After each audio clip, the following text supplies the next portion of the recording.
അമിത്ഷായെ പരസ്യമായി തള്ളിക്കൊണ്ട് രാഹുലിന് കൈയടിക്കുകയാണ് കോടതി. കേന്ദ്ര ആഭ്യന്തര വകുപ്പ് മന്ത്രി അമിത്ഷായ്ക്കെതിരെ നടത്തിയ പരാമർശവുമായി ബന്ധപ്പെട്ട അപകീർത്തി കേസിൽ കോൺഗ്രസ് നേതാവ് രാഹുൽ ഗാന്ധിക്ക് ജാമ്യമില്ലാ അറസ്റ്റ് വാറന്റ് പുറപ്പെടുവിച്ചപ്പോൾ ആഘോഷിച്ച കൂട്ടങ്ങൾ കണ്ണു തുറന്ന് കണ്ടോളൂ.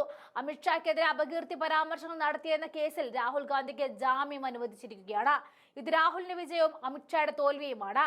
2018 ചൈബാസയിൽ നടന്ന റാലിയിൽ അമിത്ഷായ്ക്കെതിരെ അപകീർത്തിപരമായ പരാമർശങ്ങൾ നടത്തിയെന്ന് ആരോപിച്ച പ്രതാപ് കുമാർ എന്ന ആളാണ് രാഹുൽ ഗാന്ധിക്കെതിരെ അപകീർത്തി കേസ് ഫയൽ ചെയ്തത്. ജാർഖണ്ഡ് ഹൈക്കോടതിയുടെ നിർദ്ദേശപ്രകാരം രാഹുൽ ഗാന്ധി കോടതിയിൽ ഹാജരായി. അദ്ദേഹം ജാമ്യത്തിന് അപേക്ഷിച്ചിരുന്നു. അത് ഇപ്പോൾ അനുവദിക്കപ്പെട്ടു. ഇനി ഞങ്ങൾ നിയമ നടപടിക്ക് പോകും എന്നാണ് രാഹുൽ ഗാന്ധിയുടെ അഭിഭാഷകൻ പറഞ്ഞിട്ടുള്ളത്. ജൂൺ 26-ന് ഹാജരാകാൻ നിർദ്ദേശിച്ച പ്രത്യേക കോടതിയുടെ മുൻ ഉത്തരവിനെ ചോദ്യം ചെയ്ത് രാഹുൽ ഗാന്ധി ജൂൺ 2-ന് ജാർഖണ്ഡ് ഹൈക്കോടതിയെ സമീപിച്ചിരുന്നു.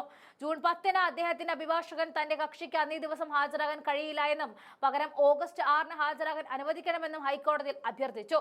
ഈ അപേക്ഷ കോടതി അംഗീകരിച്ചു. ഈ വർഷം മെയ്യിലായിരുന്നു ജാർഖണ്ഡിലെ ചൈബാസ കോടതി രാഹുൽ ഗാന്ധിക്കെതിരെ ജാമ്യമില്ലാ അറസ്റ്റ് വാറന്റ് പുറപ്പെടുവിച്ചത്. കൊലക്കുറ്റം ചുമത്തപ്പെട്ട ആൾക്ക് വരെ BJP അധ്യക്ഷനാകാമെന്നായിരുന്നു 2018-ൽ രാഹുൽ ഗാന്ധി അമിത്ഷായ്ക്കെതിരെ നടത്തിയ പരാമർശം.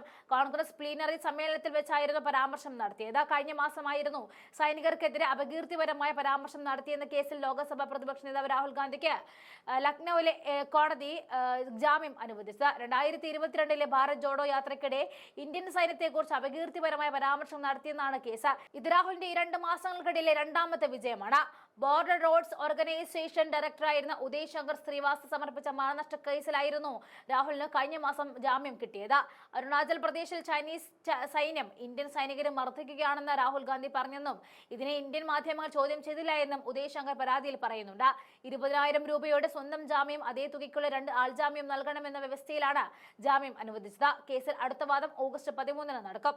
ലക്നൌവിലെ സ്പെഷ്യൽ മജിസ്ട്രേറ്റ് കോടതിയിൽ additional chief judicial magistrate Alok വർമ്മയുടെ മുൻപാകെയാണ് രാഹുൽ ഗാന്ധി നേരിട്ട് ഹാജരായത്.